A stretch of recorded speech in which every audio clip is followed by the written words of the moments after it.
waiting for the notification.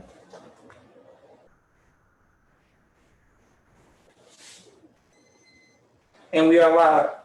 Okay. I want to thank everyone for tuning in to a very special edition of Off the Record, the People's Podcast. We have a very special guest with us this afternoon. Our brother Ademah Muhammad. First of all, assalamu alaikum, sir. Wa alaikum salam. Jasoja, how are you? Excellent, sir. Excellent, sir. Okay, now we are back and we are excited to see your slideshow and get an understanding of your journey in life and your journey in Islam. Okay, yes, I could. Before, Brother Ademah? Yes, I could hear you, and I want to thank you for inviting me to come. You know, I was very hesitant to do this, and it took some time. But I do want to thank the Honorable Minister Louis Farrakhan for allowing me to work in this capacity with the Nation of Islam. I've been in this post for 10 years. My first official year in this capacity was 2009 when we had Savior's Day in Rosemont. And since that time, we've been able to do some things. I think our Savior's Day events and our large national events have really grown. And I'm just thankful. And I want to thank the Honorable Minister Louis Farrakhan for allowing me to do that, as well as the Executive Council, who I definitely work with. Okay, wonderful. Can we see what your journey was like as a child and when you first heard the teachings of Muhammad? Well, let me say this. I was born and raised in Harlem. My mother and father, I had a mother and father. As a matter of fact, hold on here. Let me share this. Okay, hold on there, brother. Let me go. Can you see that? Yes, sir, I can see it. Okay, so that is my mother and father. I am the second of 3 children. I have a brother that's 11 months older than me, and a sister that's 2 years younger than me. If you look on the screen, that is my brother to the right, my sister in the center, and that is me on the left. That is us much older. That was a group picture, and that is my family. The only one who is still not with us is my father. That picture shows my mother all the way on the right, my father next to me. Right below me is my sister, and my oldest daughter is on my right next to my sister. That's my grandson, Tyree, years ago. And next to my father is my youngest daughter. All of my children live not too far from me at all. They're in Atlanta. And the youngest one is now a lawyer, but also has a very, very successful tax practice. And of course, that is my wife's sister, Crystal, when we were on our honeymoon in Belize. We went to Belize. So I have a production background, and I started in production at a very, very early age. And where I am in my journey, when I think about it, it's really the blessings of Allah. It really, really is. When I was in elementary school in Harlem, I was in the 5th and 6th grade, I was the audio-visual monitor. They didn't have audio-visual, departments and all of that. So in the room that I was in, if a teacher wanted to show a slide, a film strip, an opaque projector, there was someone who would go and do that. And that was me. Hold on, I think I called something up that I did not mean to call up. Can you still Yes, see sir. me? Can you still see me? Yes, sir. Yes, Okay, sir. okay. So yes, I was. So that's where my training came from. Then when I went to Howard University, where I did not graduate from, uh, I started in theater. I have a theatrical background. That's why I really appreciate the plays that you do. Uh, but I was in a Yes, sir. Yes, theater sir. company in DC. We used to do stuff with Robert Hooks and a theater company, a community theater company that we had. And I still have a lot of friends and people in in the theatrical side. My sister is a stage manager. She works the Alliance. She does some, some Broadway stuff. So I've always come up through production. Uh, and it's been a very, very good, enlightening journey. People think that production is my love. It's really not. Production, when I look back, is a tool that Allah gave me to take me places and learn things Yes, sir. Yes, sir. and to see things. I say it very humbly, I'm a good production person, but it's not my passion. My passion is creating something from nothing. That is my passion. Whether it's projects, businesses, that's my passion. That's my love. Bringing teams of people and starting something from scratch. And so when I at some point in a crazy part of my life, I moved to St. Croix. It was actually after the whole Roots thing came out. My father took a trip to St. Croix. He did not know that he had brothers and sisters. I was in like 15, 16, and found out that I had real life uncles and aunts. My father did not know that he had brothers and sisters. Okay.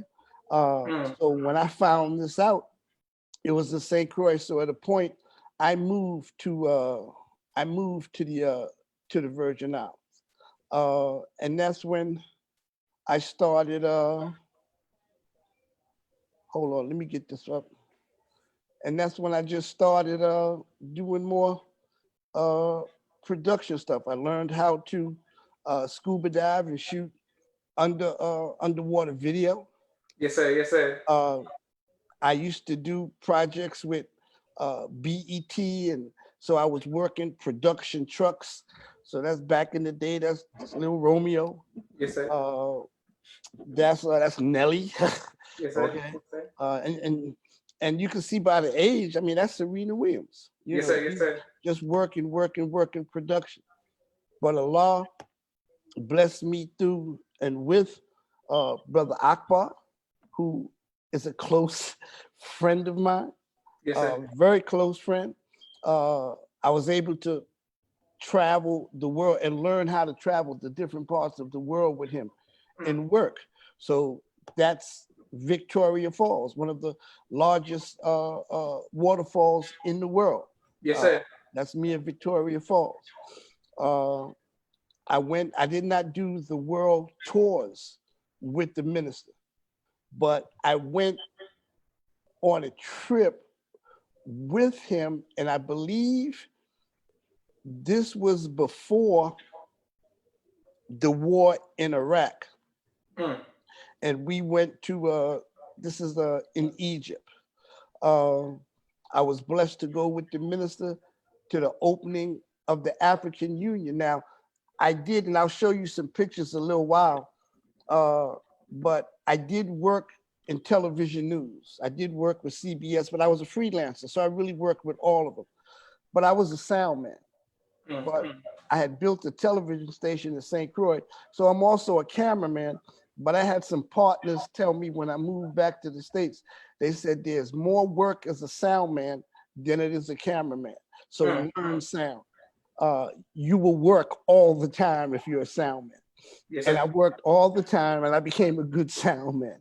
But that is us in Durban, South Africa, for the opening of the African Union.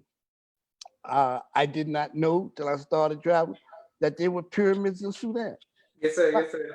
A lot of people don't know that there's pyramids in Sudan. But I was blessed to be there with Brother Akbar and do some work and do some production there. If you know anything about Brother Akbar, he's going to take you on journeys, but he's dealing with heads of state. Yes, so sir. the man next to Brother Akbar is a man, if I remember correctly, I don't think he's with us anymore, but that's Robert Mugabe. Yes, sir. Yes, sir. Yes, sir. That was the president of Zimbabwe. Yes, sir. And on a trip that we took. So that's more of the international stuff. And just straight terms of production in working with news. Let me say this about working with news. The minister says, the Honorable Minister Louis Farrakhan says, that he talks about the Jewish control of the media. And they want to act like that's not true. That is so true.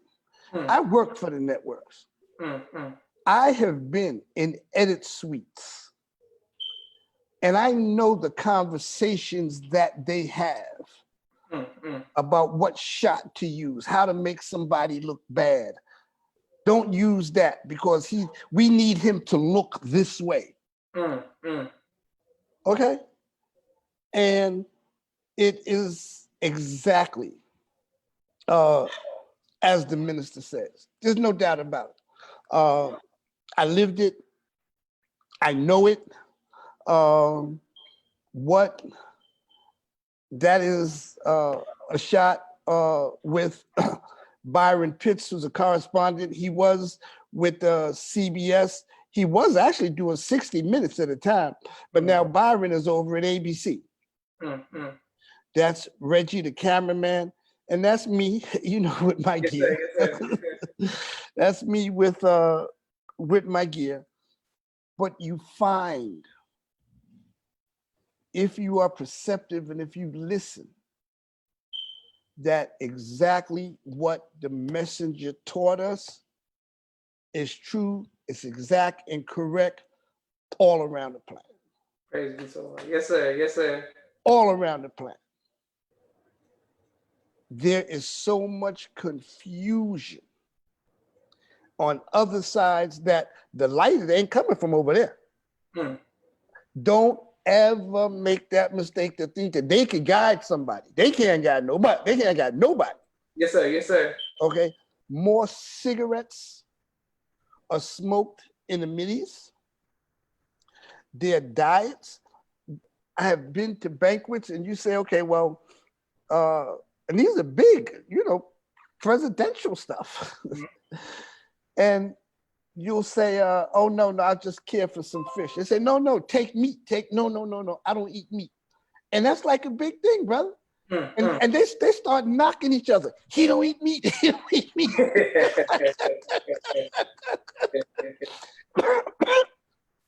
It's unbelievable.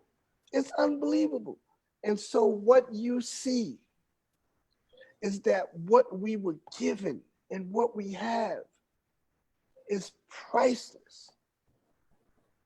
And the rest of the world is looking for the Black man in America to take our position of leadership and to teach them. Yes, sir. Yes, sir. This is an actual fact, brother. Allah has blessed me to work with this is Mrs. Coretta Scott King when she was still alive. Yes, because I was a sound man. I'm putting a microphone on her. With CBS, I was able to work with on campaigns. Okay, you go out and all of the campaigns when they're running, You know, so if it was anybody before before someone is nominated, they have their own planes, they have their own buses, and so you travel with them. But the networks don't ride for free. I mean, they have to pay for the hotels, they have to pay for the seats on the planes, they have to pay, you know, for the internet. No, it's a very, very, very costly endeavor.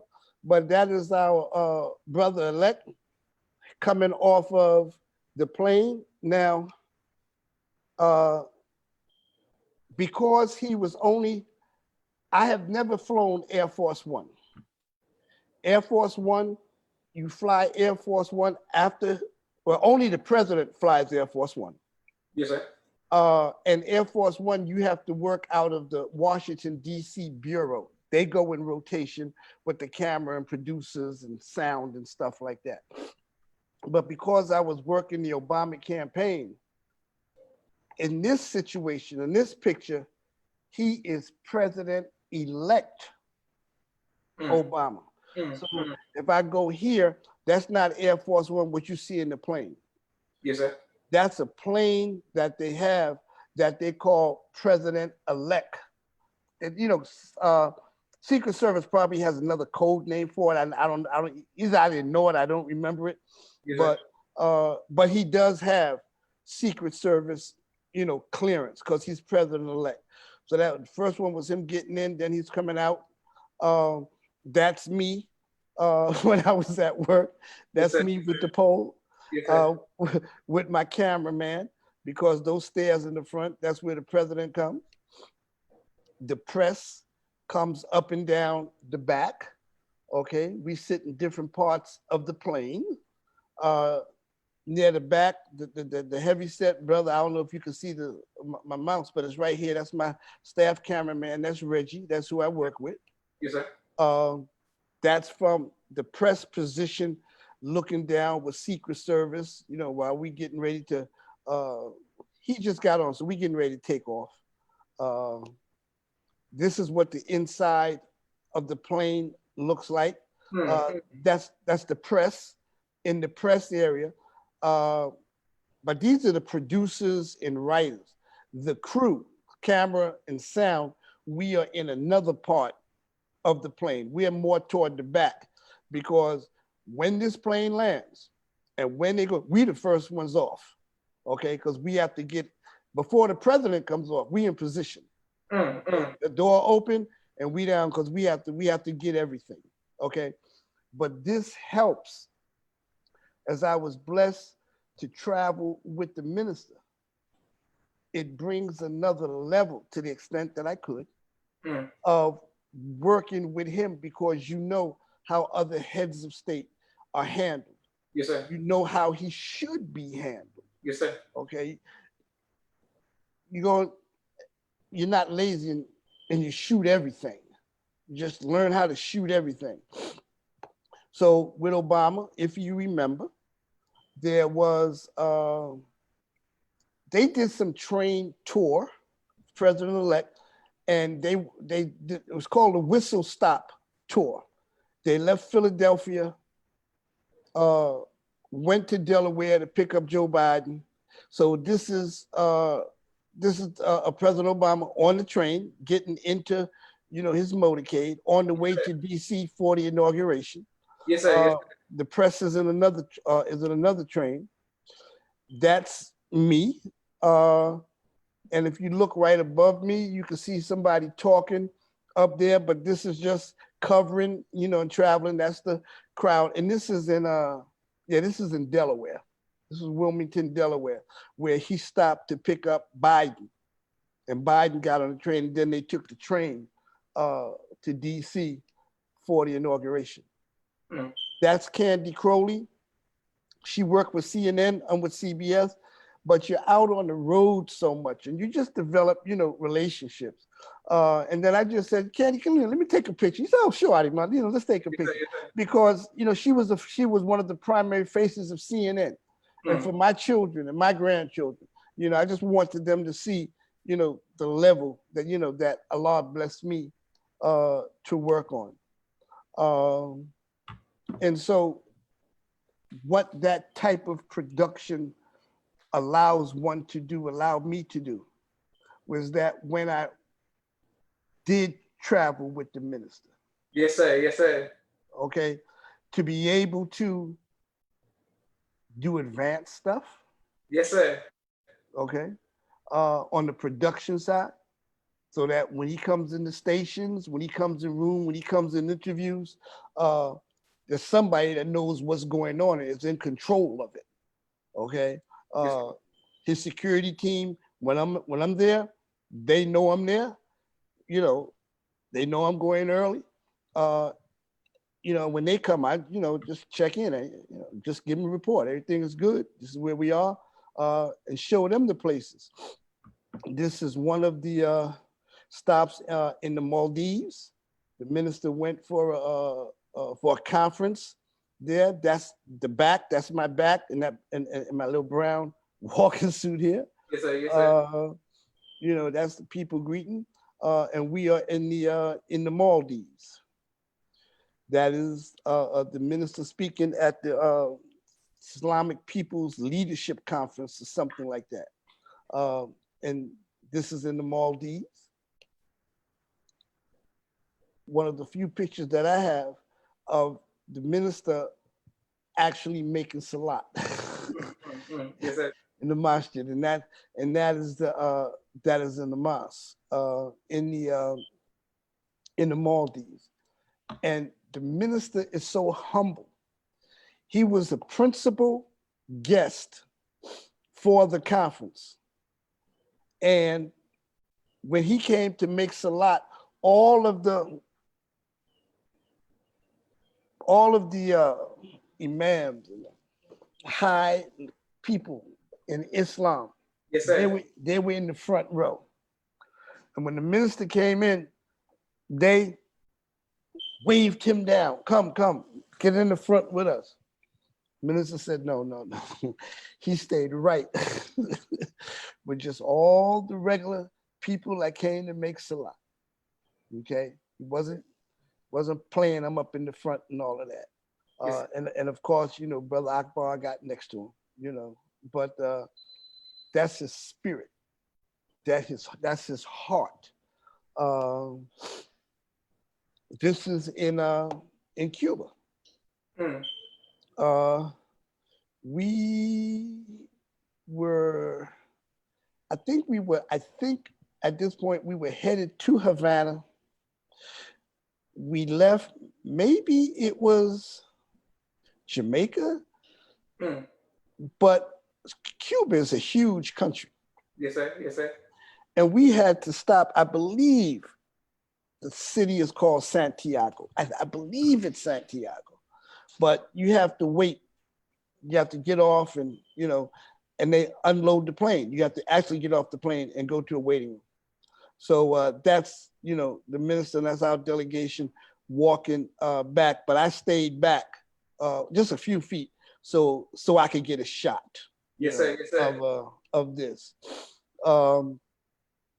This is in Barbados.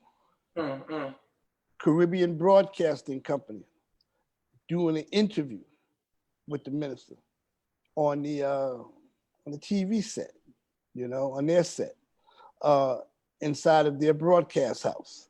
But at the same time, because Allah has blessed me to speak many languages.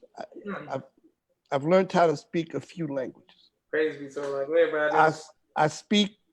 I speak the language of audio visuals. I speak the hotel language.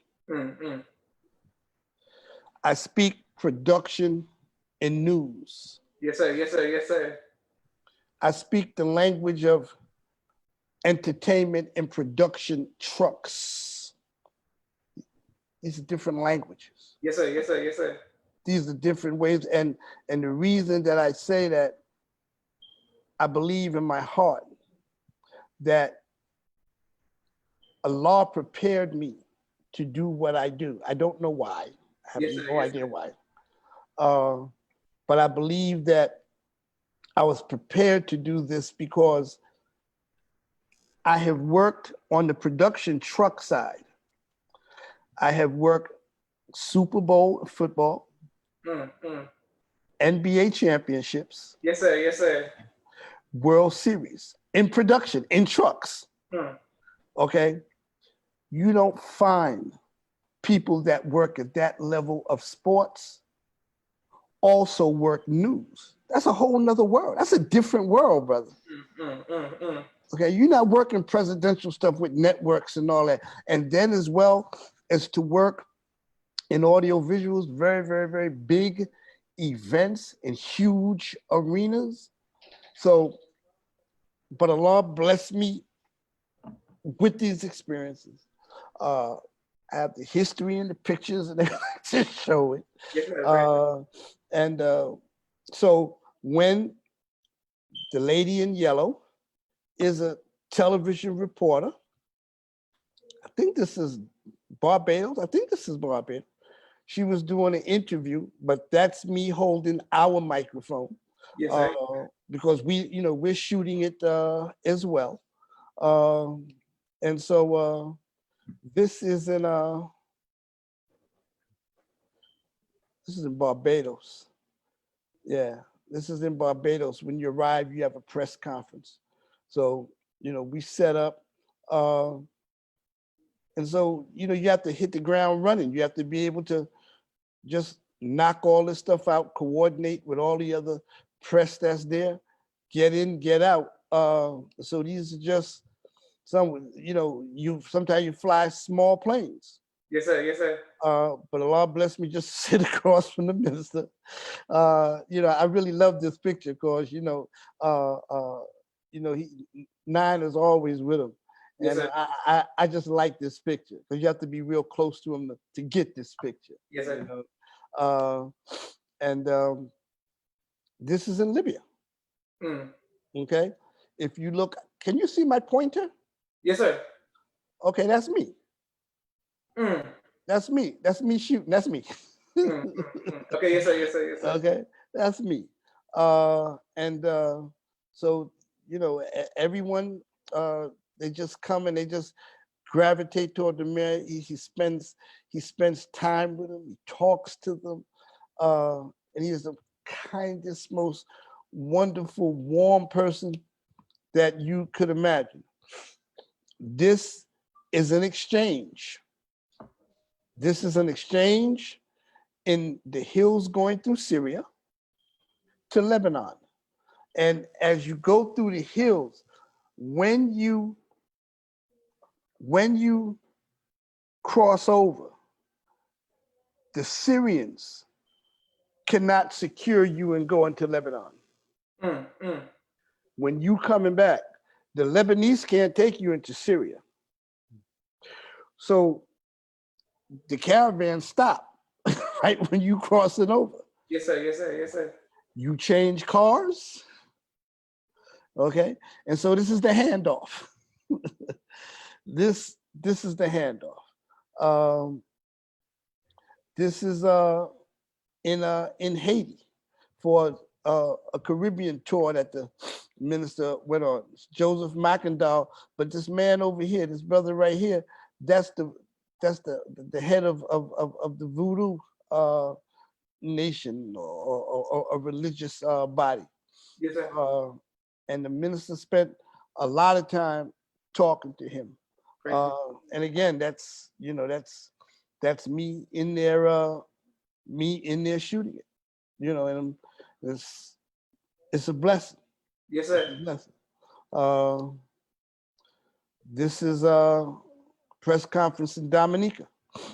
So you just have to be able to come in and just hit the ground running, because while the delegation is moving, from a production standpoint, you have to get there. You don't have a lot of time. I mean, you ain't got hours. Yes, sir. Yes, sir. Yes, sir. But you better know what you're doing.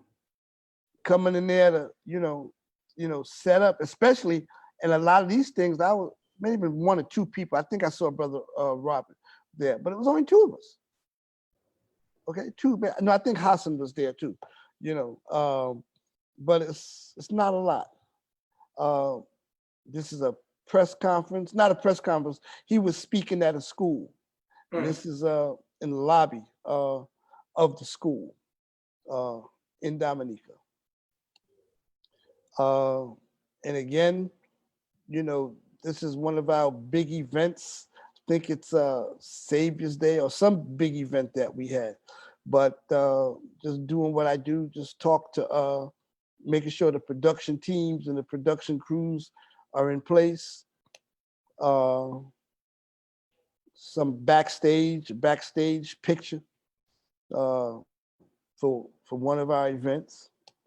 Of course, that's me. That's in the Savior's Day office. These pictures of many, many, many years ago. Yes, sir. Just, you know, over the years, just coming through and just bringing all of the gifts that Allah has blessed me with, you know, into our nation. Praise be to Allah. And that's it. Okay, beautiful, beautiful. Okay, and thank you all for your comments. So many people are commenting and showing you love, right? I can't get to them all, but they all send their love and say thank you. Yes, sir. For the work that you have done, for your sacrifice, and thank your family for their sacrifice as well. Yes, sir. But can you, when once you got older, when did you actually come in and accept the teachings? I was in St. Croix when I accepted. Actually, I was born and raised in Harlem, so you would see the Muslims out all the time. And then in my first year in college, it had to be like, I don't know, I think it was 1968 or 69. I'm in Camden Auditorium, and Minister Farrakhan from the Nation of Islam was the guest speaker. And he spoke. And then it got opened up to all of these questions. And I saw him answer all these questions, just knock all this stuff. And I said, oh my God, if I ever do anything, I'm going to do this. I'm going to, you know, do whatever he's doing, that's what I'm gonna do. Yes, sir, yes, sir. Because he was clean, he had clean brothers with him, they represented, they were well-spoken, they were knowledgeable, you know. I was an acolyte in church coming up all my life. So I used to know all the prayers in church and, you know, and all of that because we came up as Episcopals, up in Harlem on 121st Street. So then I was in St. Croix, and then I came into Islam through some Sunni brothers, through some Orthodox. But this is after 75. The nation wasn't what the nation was. You know, the messenger had left, you know, it was the world community. So I came up through some Sunni, but Salim was there. And then he says, look, we having some meetings. You know, I want you to come to these meetings. He says, I'm in touch with Minister Farrakhan, and, you know, just come to these meetings. And that was it. It was never a question. You know, and then accepting Islam was never hard for me. I instinctively knew that I did not come from an ape. My spirit told me that. Yes, sir, yes, sir. I was never a monkey, okay? So all that madness that we were learning in school, I never, ever, ever agreed with it. And then I knew I wasn't like white people. I just knew it. You know, truth has a spirit. Truth has a nature. Yes, sir, yes, sir. And you will hear someone And you'll say, man, I like that, man. I heard, man, what he was saying is true. What do you mean it was true? You never heard it. How you know it's true? You say, because my spirit told me it's true. Yes, sir. Yes, sir. The nature of truth talks to you. Yes, sir. Yes, sir. And so when you hear it, you're like, you know what? I didn't know that, but that's true. So as I started hearing things from the messenger and the nation, and where white people came from, and where, why we shouldn't eat swine and all that.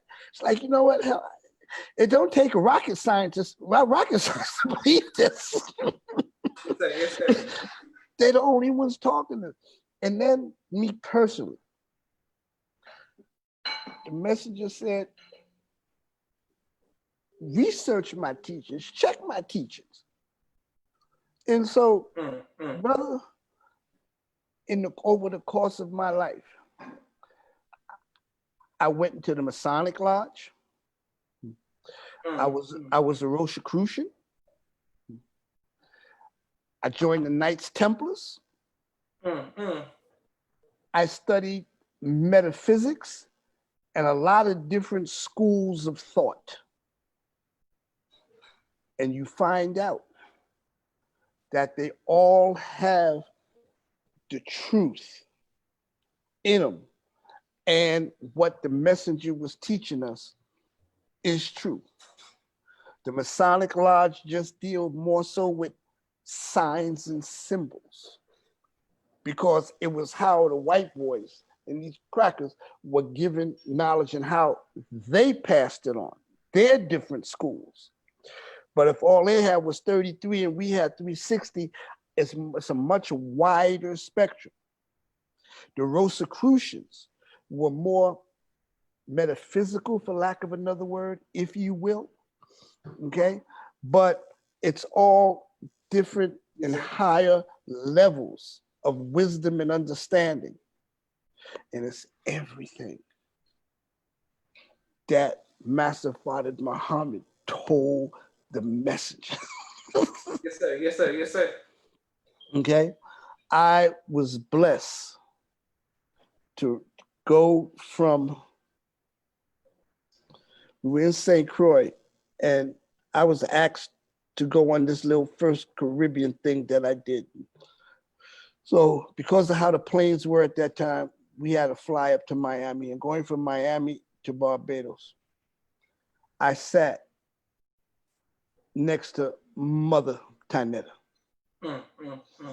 And I was studying all kind of stuff, but strong in Islam, I mean, it's not that I had any questions about it. And I asked her about the third eye, because I was reading a lot of Robsang Lampa books at that time. And she just looked to me. Yes, she looked with so strength and emphasis. She said, okay, it's not really a third eye. And then she told me what it was. Then we started, she started sharing a lot more stuff. But you see that Islam is all encompassing. What we're talking is the actual fact. All of the schools of thought talk about this time that we're in, the pandemics, the famines that are coming, the weather. These white people know where we at, So the 85, the 10, and the 5, that's real in everyday life. A lot of people, most of the world don't know where we're going because they're the 85%. They blind, deaf, and dumb, have no knowledge of self or other than self. Yes, sir. Then you got the others, is really the 10%, who sucks the blood and gets all the money and all this. It's not a lot of people that really, really, really know what's going on. And that's why it's up to us to teach as many people as we can. Yes, sir. Because we're taught, the people are dead. So what my journey has given me is a look inside of different places, conversations with many people. I have to also think, more so than words could express, my relationship with Brother Akbar, who was really the reason and the purpose and the person who allowed me to open doors for me inside the nation with the minister, without doubt. The minister came to St. Croix. He was on a trip. He came to speak. And then Brother Akbar, at some point, we were somewhere, and he said, you know, we're going to Barbados and Panama and some other places. He said, will you be able to join us? I said, what? Well, of course. But they had Nate Grant, some other production people. So I fell in and started doing, you know, production stuff with them, fell right in. And up until it was like 2 weeks ago, because I see Akbar and talk to him, Brother Akbar, and talk to him all the time. Yes, sir. And I said, Akbar, you know, back in the 80s, why'd you do that? You know, I didn't know you well. I wasn't, I'm living in the islands. He said, brother, when I came upstairs and saw your television station and what you were building in that studio, and you were in the ranks, something just told me to, to ask you to come. And I talked to the minister about it. He said, fine. That's what it's been. It has not been hard for me. It's not, it wasn't really something that I had to work hard to believe. Yes, sir. Not at all. And then when I was younger, I wanted to be an astronaut. And I started studying astronomy when I was very, very young. And since I was like 12 or 13, I've always had a telescope. So personally, when I was a teenager, with my own telescope, I literally saw, I had to be like maybe 13. I literally, with my own eyes, have seen the rings of Saturn. I have literally seen at one time 4 moons of Jupiter, different parts depending upon, because I used to know what time of the year to go look and Yes, sir. and all of this. So it has not been difficult for me. There's no doubt in my mind that this is exactly correct. There's just no question about it. It's not even a second thought. It's not a second thought. Okay, beautiful. But my next question for you is, what has been your greatest trial in your tenure in the nation, and how have you overcome that? The greatest trial in the nation.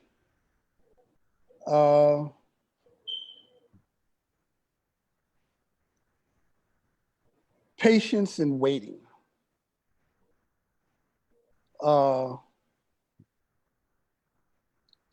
The minister even speaks about the trials that Allah gives us. A lot of times you want to do things when you want to do them. You don't know why. You don't know why, things have to be on hold. Why things can't move the way you want it to move. And so those are trials for all of us. So those are one of my, that has been one of my trials. But how I have looked to work with that and overcome that is that when I go back and I look to see what Allah has blessed me with, and I'm very, very, very confident and secure on the tools and the skills and the understanding that he gave me. And then you listen to the minister and you just hold fast. Just hold on. Just hold on. Just hold on. And then, you know what really gets me through it? People like you. Oh, praise be to Allah. And the believers. When I am working as saviors there, we doing stuff. Josh, I have so many people come up. I have no idea who these people are. I'm not an out front person. I'm a behind the scenes person. I'm not trying to, I'm not trying to be out there like that. That's not me. But when people come up who I don't know and thank me for the work that me and my team are able to do, with the help of Allah, alhamdulillah, that is the most satisfying thing, to see the believers happy. My first year in 2009, I asked the minister in a meeting, and people might think that I see the minister a lot. I don't. I do not see him a lot. I am not in touch with him hardly at all. He knows my work. Okay, I'm in touch with Sister Ademah. I'm in touch with the council. The minister knows what I do. And so, and over the years, we've traveled and stuff. He sees my stuff, so he knows how I am. But for this one save, there's 2009. I asked him something to the effect of, well, what for him is success? And he said, and I'll never forget, this is a paraphrase, this is not, quote. Yes, sir, yes, sir. Basically what he said is that the feeling and what the believers think, how was it for them? Did the believers have a good time? Was it good for them? That's deep. And so when the believers say, brother, thank you, thank you, thank you, my job is done. My job is done. That's why people will call and say, or email, oh, brother, you got right back to me. And brother, whoa, what did you think I was going to do? I'm not one of those people that if you call me, that I'm not going to call you right back. If I can't take your phone call right then, I'm calling you back. I was outside the mosque one day and this brother comes up, I don't even know him. And this brother says to me, I don't know him. And he says, oh, brother, I've been calling you. You a hard man to catch up with. One of the people that I work with, in our mosque, number 15. Yes, sir. Somebody said to him, brother, don't say that, because if you say that, you don't know him. Because he's the easiest person to get in touch with. Please don't say that about Brother Ademah, because that's not true, Josh. That's what he told him, Josh. And it was so correct. It was so correct. So yes, I hope I answered your question. Oh, you absolutely did. How was it leading up to the May Man March, and how did that personally impact you? I wasn't involved with the Min Man March. I wasn't involved with the Min Man March like that from the production side. Yes, sir. It impacted me the way that it impacted most Black men at that time.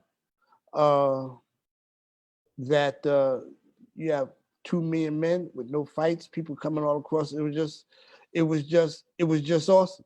But it has impacted the world, because when you look back and you listen to other different countries, China, India, African countries, anytime you hear somebody say, we're calling 1 million people, where'd you get that from?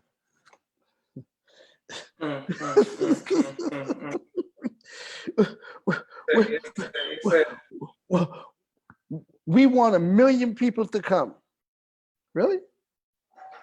Where'd you get that number from? So from all the way back 21, 22 years ago, that's the impact that it has had. So yes, that's how I would answer that. Thank you so much. Brother Ademah, what advice would you give to future husbands?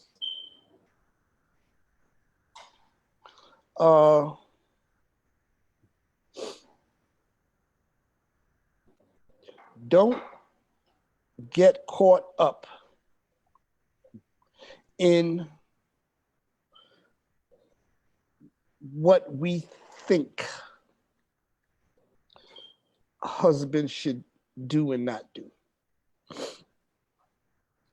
A home, and the minister has even said this, a home requires 2 parents, ideally. Yes, sir. I believe, and because I was raised with a father that, that could cook. Now this just might be a personal thing with me. I cook. Yes, sir. Yes, sir. I love to cook. And because I love to cook, I shop. Okay? You have to be able, 2 people need to be able to work together and help the household. One of the things that I love about what Allah blessed me to do personally was I was a single parent for a few years, Josh. Yes, sir. I have 2 daughters, and they've always been, with me. But there was a point that they lived with me. We talk in high school. I was a cheerleading dad, Josh. Okay, I was a cheerleading dad. When my youngest daughter went to school, she went to Georgia State. It was just me and her. I did all her FAFSA, all her paperwork. I took her to school. I got her straight. And so I would say to the brothers, be involved, be committed to your children and to your house. And we have a lot of households because the economy of scale now where, people are working. Well, you gotta be able to, you gotta be able to help the household. You gotta be able to help your wife. When you can, wash some clothes, fold those clothes. When your wife come in, feed the children, clean those dishes. Because in these times, it takes 2 people to do all of that, and that's what I do share. That's what I do share with the brothers, Let me tell you this true story. Now, this is something that blew my mind, but this is a true story, John. This was years ago. My oldest daughter was in college. So she called, they living with me, both of them. And she says, Dad, I'm coming home with, with some of my girlfriends. Okay, no problem. I'm here. So they come in, and it was like my daughter and 3 people. And it was the strangest vibe. I could not understand it, Josh. And so they come in, okay, y'all want something to eat? Y'all hungry? So my daughter says, yeah, okay, Dad. Then they say, okay, Dad, yes, Dad. Okay, sounding a little different. So I have food, so I heat up some food and leave, give them something to eat, I leave. Then my daughter comes back later. And I said, Astral, what the heck was that about? That was weird. And she told me, Josh, she told me something I'll never forget. Josh, she told me, my friends did not believe that I lived with you. I said, what? She said, Dad, they don't even know their fathers. So when I told them that not only do I know my father, but I live with my father without my mother, Dad, they thought I was lying. The only reason I brought them to the house was because I had to prove that I lived with you. That taught me a lesson. That taught me a lesson, Josh. We need to hold fast, brother. We need to hold on to these families and our teachers, brother. Yes, sir. Yes, sir. Yes, sir. That's our only way out. That's a true story, Josh. Yes, sir. Praise you so powerful. Yes, sir. Okay, excellent. But what has kept your faith all these? Sir? Okay, you're breaking up. I can't hear your question. We have buffering going on. Can you hear me? Okay, you're frozen. Okay, good. What was that last question? Yes, sir. What has kept your faith all of these years, sir? Nothing has to really keep your faith if you know it's true. It's true. I mean, there's no question. There's no question in my mind that what we're taught is true. So it's the truth. So how can you lose faith in the truth? Because I've seen it, I've tested it. Back when I went into the Masonic order. I'm coming through an airport. I see these white Shriners with a fez. Now, I'm just going off of what the messenger taught us, okay? I go up and I tell them, Salam alaikum. And I look them dead in their face. And they return the greeting. They said, Wa alaikum salam. I said, have you made your Hajj yet? They put back, they said, no. And then I said, you know that's your obligation, right? And they told me yes. Now, I don't know whether what I'm saying is true or not. I just know that's what I just know that that's what the messenger said. Okay? So I'm going with it and I'm testing it, emphatically testing it. So when you hear stuff and you go through your life and you find out that it's true, ain't nothing to keep your faith. This is the way it is. Yes, sir. Josh, there's nothing else. Yes, sir. Yes, sir. There's nothing else. So, and then I just told the white boys, well, I hope Allah, bless you to make your Hajj, because that's your obligation. So that's just another story for you. Yes, sir. Beautiful. I might have two more brief questions for you. My next one is, will you ever write a book on your personal life and your journey? Will I write a book? Yes, sir. I don't know. I mean, people keep saying things. I'm not that person like that. My mother, my wife, my children, I wouldn't know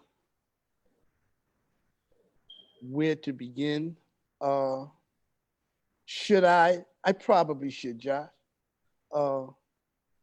I do what I do with a high school diploma. I went to college, but I was shooting dope. I'm a high school graduate, Josh. I do not even remember taking one class straight through for a semester. I was so high. I come up during the time of I was a heroin addict. Okay, I did a prison bid. So, so will I write a book? I don't know. Maybe I should. You know, but uh, but I'm not this. I'm not this highly lettered person. I'm not that. Allah has blessed me that for most of our contracts, the Savior's Day, the hotels, the venues, I negotiate them, put the language. Of course, I get, Brother Arif and, Brother Saad, and they add stuff, they teach me stuff. Okay, we have to do this, we have to do that. But the essence of it, over the years, Allah sends you people and you learn. Now, I was never a stupid person. Back when I was in elementary school, we were taught really, really well how to punctuate, how to write, using a dictionary. And then over the years, you're around the minister, you're around ministers, you're around, intellectuals and historians like Akbar. How can you not grow and develop yourself? How can you not read? How can you not read and keep up? But the answer to your question, will I write a book? I don't know. Allah's the best know. But can we go back? You said you were shooting dope in college. Yes.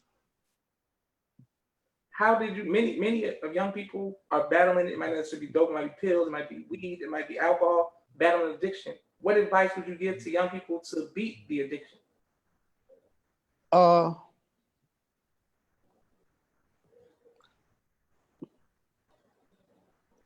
There's a whole side of me that deals with that. Okay.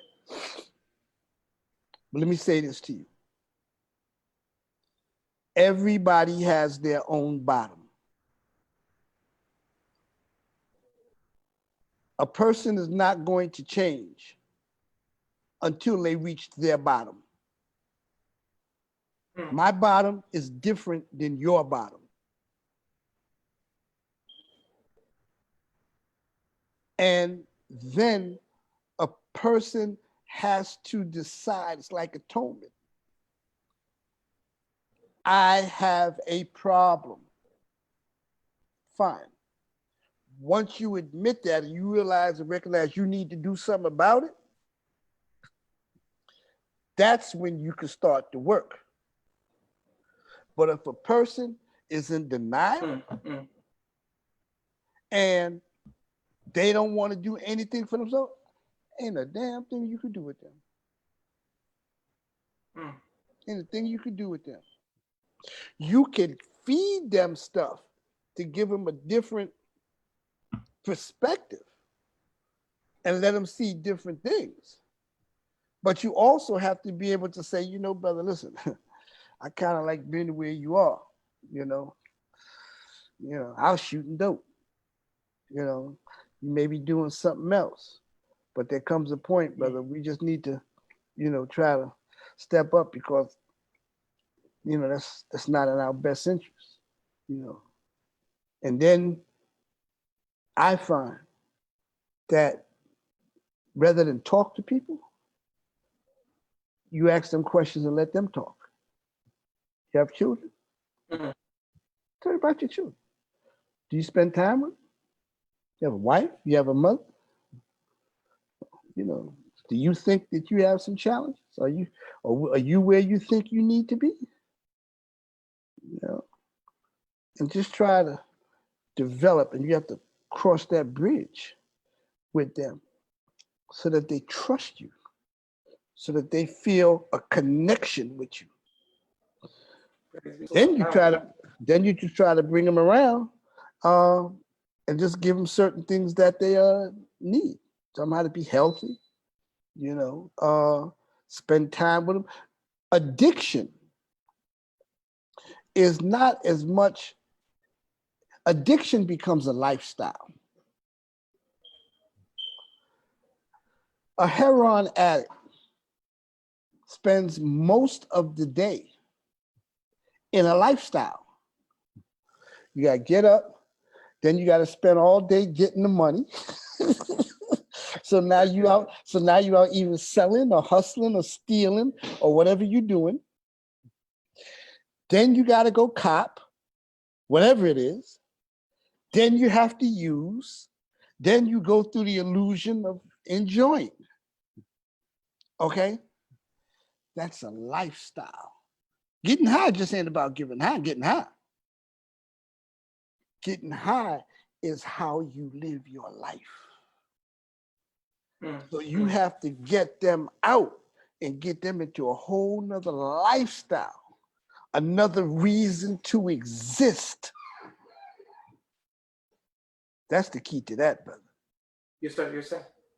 That's the key to that. Okay. So a lot. And Brother Ademah, how did your family, how did they help you? Were they able to assist you during that time?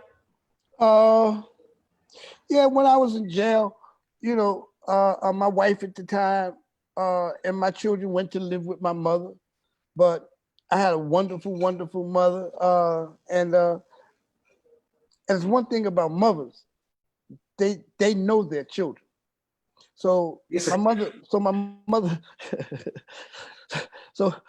mother knew I had a problem, but she knew me. And I was kind of like a professional at it, because at the same time, I'm building TV stations, I'm writing proposals, I'm doing programs, you know. So, you know, but then there was parts of me when I was just like out in the street all the time, you know. So yes, you have to, it's a balance. But don't think, nobody should ever think that your family don't know what's going on.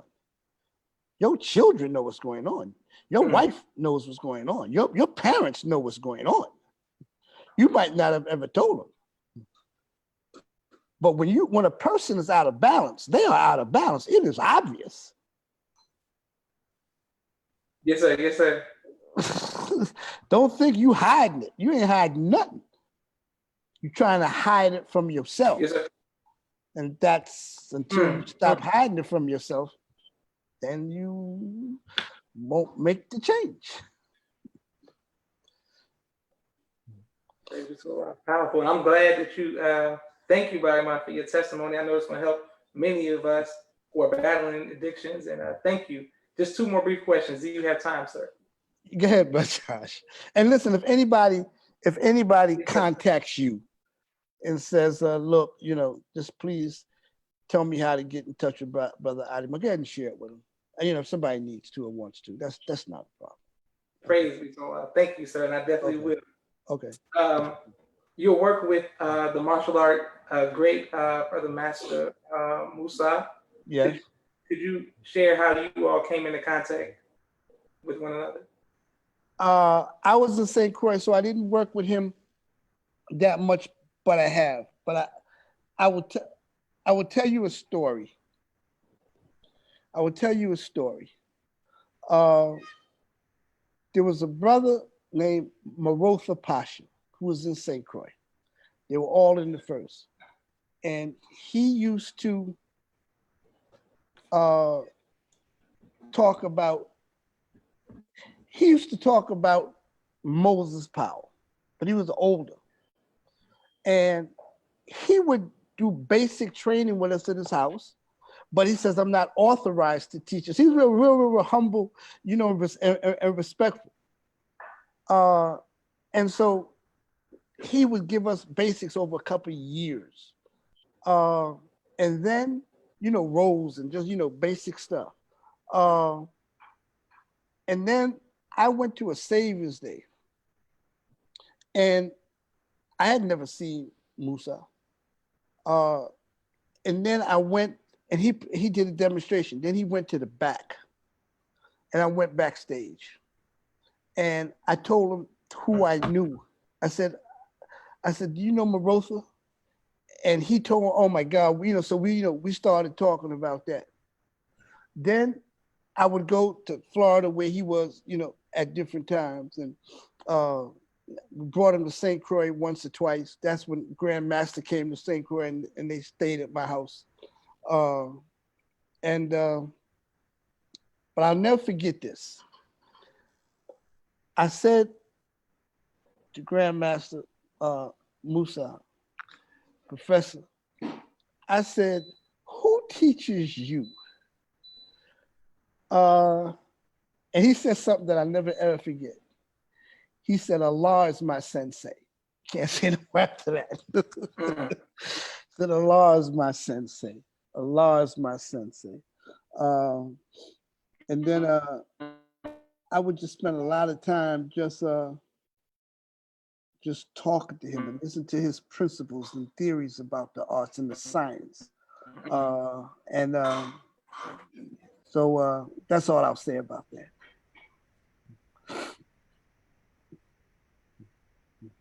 Before I give you that question, I just want to make sure I give the quick commercial break for all of the sponsors of this week's episode, this month's episodes of the People's Podcast. Thank you all. My brother Rashad and brother Jamal with their video production, editing.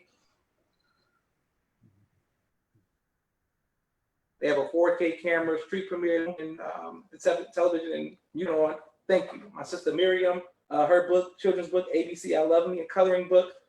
My second book, which is a children's book, Cleopatra, is on Amazon. Also, my sister Naima, Stay On Point Dance Academy, LLC, on Instagram. She teaches girls how to do ballet virtually. Supreme Men's Clothing, St. Louis, 10835 West Florissant Avenue. The phone number is 314-528-5555. Thank you, brother. And let's make sure we support our brother in his clothing company. Brother Ronald in Phoenix, BMW Entertainment. They do event planning, and they travel all around the country putting on events. Brother Kenneth, Bowtie Maker Extraordinaire. Shout out to Brother Kenneth, 917-337-1380. We will send a bow tie to you anywhere in the country. Supreme Team Insurance, Todd X McGraw, 803-521-2787. If you need some insurance, make sure you reach out to our brother. Sister Shelly Hassan, Exodus, A New Way of Life. She does credit, A New Way of Life, credit restoration.com. She restores credit with Exodus. Thank you, sister. Brother Chantel X, Supreme Express, the X Factor in transportation and logistics. Thank you, brother, out of Houston. Thank you, sir. Sister Serena Woodford in Fort Lauderdale, Designs of Composure, HollyTexture.com. Sister Shelly Muhammad with Khalid's Boutique. The standard of standing on the pentagram and needles, a boy's journey from indifference to making a difference. Our brother Jason Ali from Amazon. That book is on Amazon as well. Sister Tia, flashcards, Raising Black Millionaires, teaching young children how to become economically empowered at a young age. Thank you, Sister Tia Muhammad.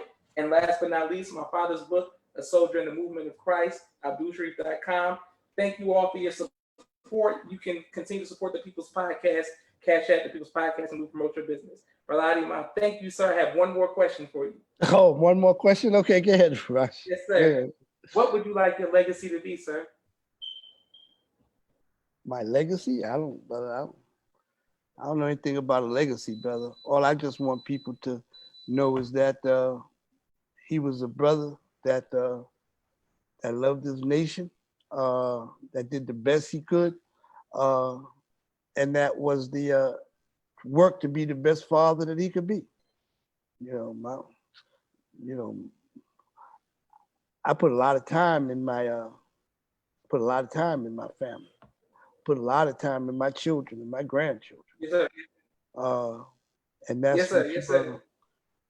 That's what you need to do. When you go back over time and you look,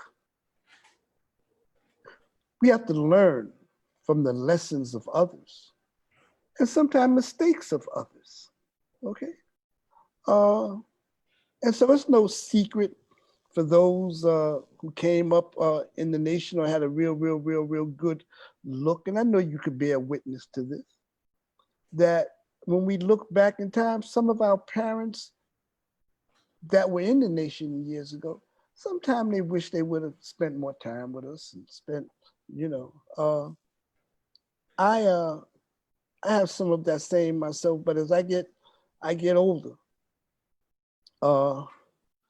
I spend more time, and it's not a lot of physical time, even though I spend more physical time. But I'm talking to my children every day, you know, all the time, because they need that. They need that. And you want, as a Black man, you want your children to look up to you, to come to you for guidance, to come to you to answer, you know, to answer questions, you know. And whether you have sons or daughters, it's the same thing. You know, they're just looking for insight.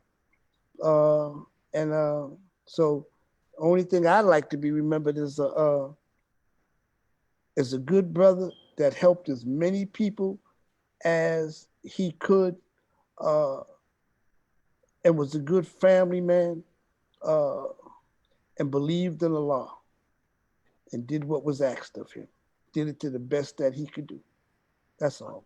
It's not complicated. Well, thank you, Brother Ademah. This means so much to me and my family. I want to thank you very much for always being a kind brother to myself and my family. And thank you for what you do for the nation. But most importantly, thank you for, I had a production where we were doing the adaptation of Beauty and the Beast, and you did the sound. It's still the best sound we've ever had. And you didn't charge me because I was broke anyway. But thank you. Thank you very much for your work. And you want to know something? I don't even remember that. So we'll talk about that later. I don't even remember that. But if we did something and it worked and it helped you, all praise is due to Allah. Thank you very much. Well, love you, Brother Ademah. Love you too. Yes, sir. Thank you all.